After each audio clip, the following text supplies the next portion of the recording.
Louis Monnier, avant d'aborder ce qui nous amène aujourd'hui, l'exposition Portrait de poète que nous allons installer dans tout Saint-Quentin en Yvelines pendant le mois de mars 2009 pour le Printemps des Poètes, parlez-nous un petit peu de votre parcours. Comment êtes-vous arrivé à la photographie? Eh bien, j'ai eu la chance d'avoir un père qui était un photographe amateur passionné, qui développait et tirait lui-même ses photographies. Et ce qui m'a permis de voir l'intérêt de cet art. Et très jeune, il m'a offert donc mon premier appareil, qui devait être un Weberflex ou un truc comme ça, dont je ne me souviens plus très bien. Et après, j'ai donc photographié les paysages de ma Drôme natale, que j'aime toujours beaucoup, Port-Laval, etc. Et mes professeurs au lycée, bien sûr.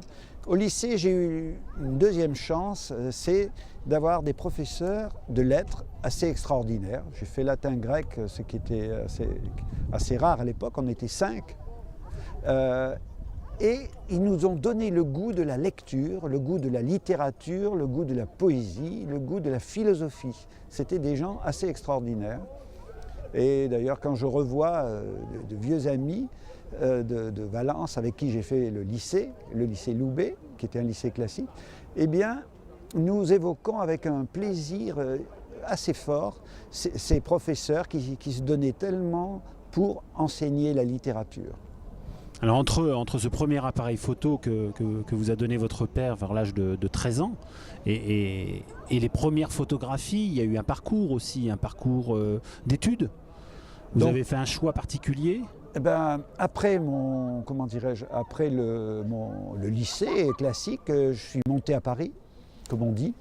Et là, j'ai commencé des études d'anglais, un peu, enfin, mais surtout, je suis arrivé très vite au journalisme. J'ai fait une école de journalisme, beaucoup au bistrot. C'est là où j'ai rencontré déjà des premiers écrivains. Et d'ailleurs, une chose amusante, c'est que dans ce fameux bistrot de la place Saint-Germain-des-Prés, au Bonaparte, j'ai rencontré, donc il y a 40 ans, un certain Alain Dubos qui terminait ses études de médecine et qui est devenu écrivain, et avec qui j'ai fait, il y a 2 ans, donc, ce livre sur le Vietnam.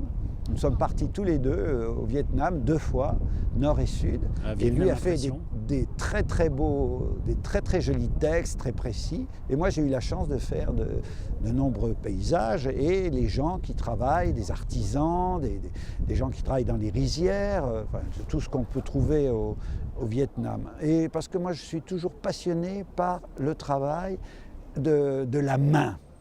L'artisanat est quelque chose qui me parle, parce que dans cette fameuse Drôme natale, il y avait de nombreux artisans, des potiers, des ébénistes. Et ces gens-là, j'ai toujours eu envie de les photographier. Et ça a donné d'ailleurs lieu à un livre que j'ai eu la chance de faire avec Frédéric Tristan, qui s'appelle « Les richeurs du compagnonnage », dans lequel j'ai rencontré justement toujours des laqueurs, des ébénistes, des doreurs, des tailleurs de pierre, des gens qui travaillent avec la main. Et cette main, c'est quelque chose qui me fascine toujours, parce que ça fait tellement appel à l'intelligence. Le rapport entre le cerveau et la main est tellement quelque chose de lié que c'est un plaisir de rencontrer ces gens qui manient ça avec une dextérité qui paraît tellement naturelle. Alors dès qu'on essaye de le faire, on sait bien que c'est quelque chose de très difficile. Est-ce que vous mettez les chefs d'orchestre aussi dans ces travailleurs manuels? Ah ben, vous les avez beaucoup photographiés aussi. Le geste du chef d'orchestre est quelque chose de très important.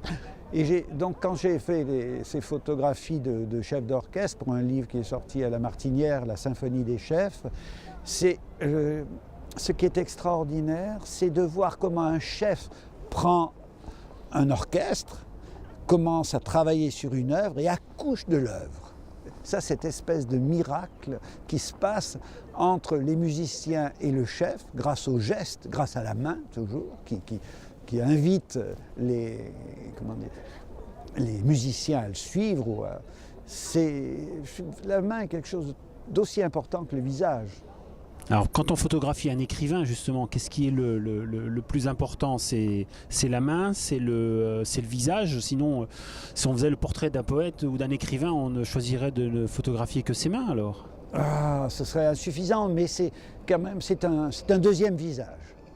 Et justement, les mains en noir et blanc posent toujours un problème. Quand on photographie, donc quand on fait un portrait et que les mains figurent, les mains prennent plus de lumière que le visage. Et donc au tirage, on est obligé de rajouter, de l'exposer plus longtemps pour que les mains sortent avec quelques détails. Alors pour en arriver à nos écrivains et plus particulièrement nos poètes, donc vous avez en 40 ans de photographie photographié quelques 18 000 écrivains à travers le monde et du monde entier aussi. Mais oui. Comment peut-on imaginer qu'il y a eu autant d'écrivains sur Terre? Dans le monde entier, vous savez, la Terre est grande. Et entre, comment dirais-je, les grands Chinois comme le Gao Xingqiang qui a eu le prix Nobel, ou Anaïs Nin que j'ai eu la chance de rencontrer, ou Miller qui était devenu le mari de Marilyn Monroe, ou bien des gens comme John Irving, des gens comme tout ça, ils font partie de ces 4 à 5 catégories, donc les poètes, les romanciers, les essayistes, les historiens, et maintenant les slameurs. Qui constituent. Et dans chaque catégorie, il y a beaucoup de monde. Mais en France, nous avons beaucoup de chance parce que la littérature, il y a énormément d'excellents écrivains, de très grands poètes.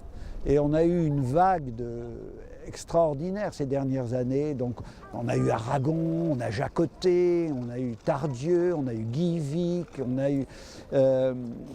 même dans les surréalistes, même des gens comme Philippe Soupeau, qu'on peut considérer comme un poète aussi, et plus récemment, qui sont morts, des gens comme Louis Calafert, comme Beckett, qui nous ont donné des textes qui durent, et qu'on lira encore dans 50 ans.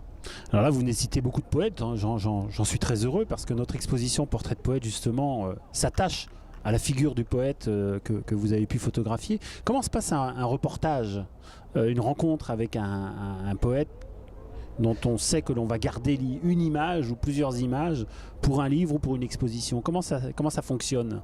Bien, en fait, pendant des années, j'ai écouté cette émission extraordinaire de Jacques Chancel qui s'appelait Radioscopie.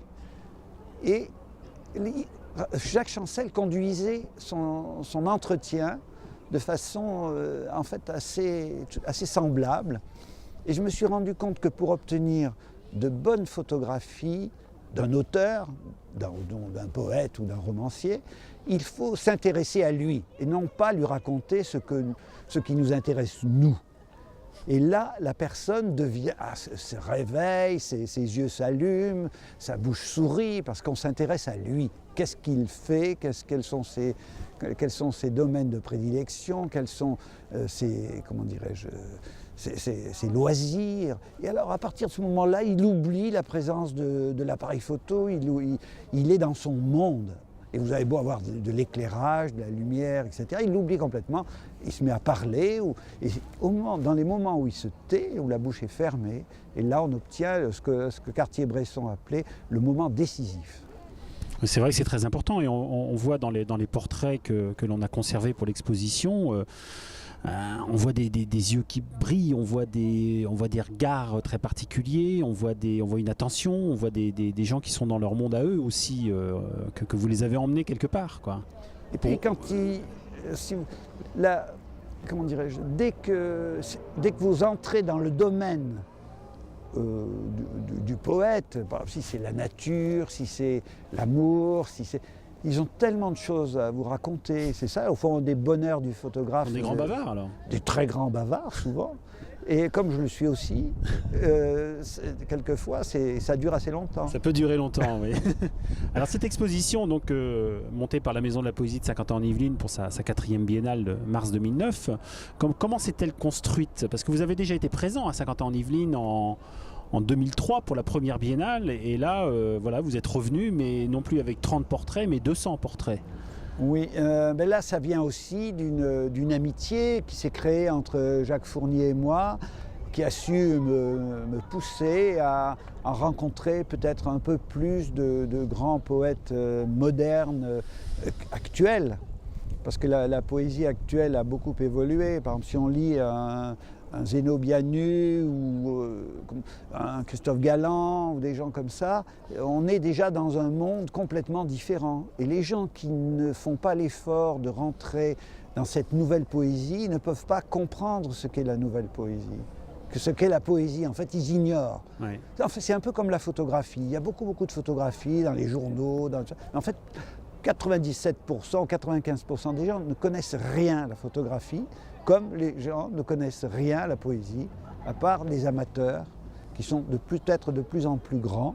Il suffit de voir l'attrait du marché de la poésie à Paris, ou les rencontres qui ont lieu à l'Odève ou sur la poésie, pour voir que maintenant, il y a des gens qui ont vraiment une passion pour cette poésie et pour les poètes actuels, des poètes qui attirent vraiment le public qui aime la littérature, la poésie. Ouais. Et votre approche des poètes est-elle identique à celle des autres écrivains? Est-ce que vous sentez le rapport un peu différent, parce que le plaisir de rencontre des poètes actuels, je le ressens de la même façon que je ressentais les écrivains que je photographiais au tout début de ma carrière. Parce qu'au début, quand j'arrivais pour les nouvelles littéraires, c'était un peu comme si j'arrivais pour TF1.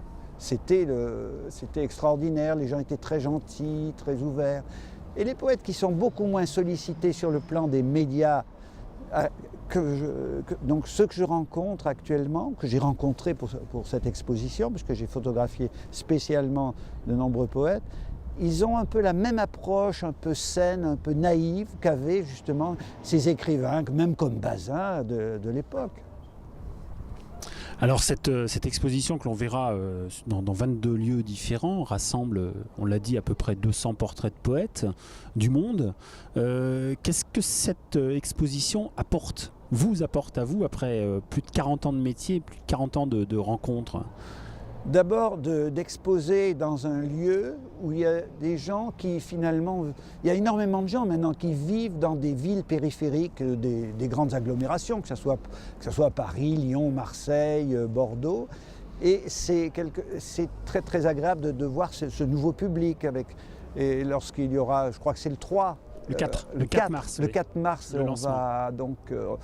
je vais rencontrer, pouvoir parler avec les gens. C'est un bonheur de voir ces nouvelles générations. Oui, c'est important pour vous aussi de rencontrer votre public. Oui, parce que c'est eux, quoi. Si on reste dans notre bulle du 6e arrondissement, on va pas les voir, quoi. Oui, c'est vrai que les poètes sont un peu partout aussi. Ils ne sont pas seulement à Paris. Ah ben non, ils peuvent être à Grignan, ils peuvent être ou comme Fred II à Bourges, vers Nohant, ils peuvent être un peu partout. Voilà, merci Louis, et puis bonne continuation. Merci.